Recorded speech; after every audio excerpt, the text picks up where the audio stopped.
আসসালামু আলাইকুম রহমতুল্লাহি ওবরাকাতু। সময় থাকলে আমার কথাটা একটু শুনে যাবেন। কথাটি হচ্ছে, শীত সিজন মানে আমাদের দেশে ওয়াজ মাহফিলের সিজন। তো ওয়াজ মাহফিলে বিভিন্ন থেকে আলিমুল আমারা আসে, ওয়াজ নসিহত করে থাকেন। তো এই অল্প সময়ের জন্যে তাদেরকে যেইভাবে মেহমানদারি করা হয়, যেইভাবে তাদেরকে গুরুত্ব দেওয়া হয়,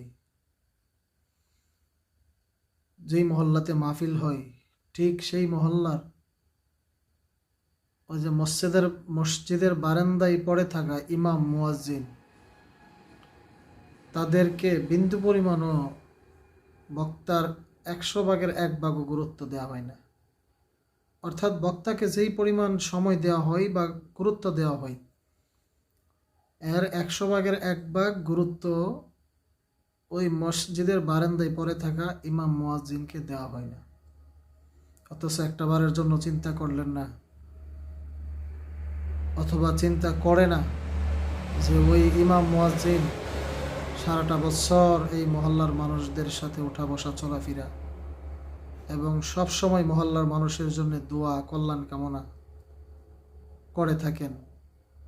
কিন্তু মূল্যায়নের বেলায় মেহমানরা ঠিকই মূল্যায়ন পায়, আর ইমাম মুয়াজ্জিনের ভাগ্যে সামান্যতম মূল্যায়ন জোটে না।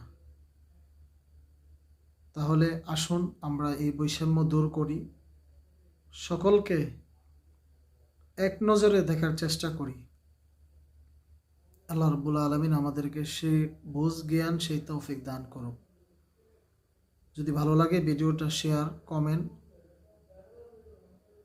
লাইক করে দিবেন এবং আমি যেহেতু নতুন, আমার চ্যানেলটি সাবস্ক্রাইব করে আমার পাশে থাকবেন।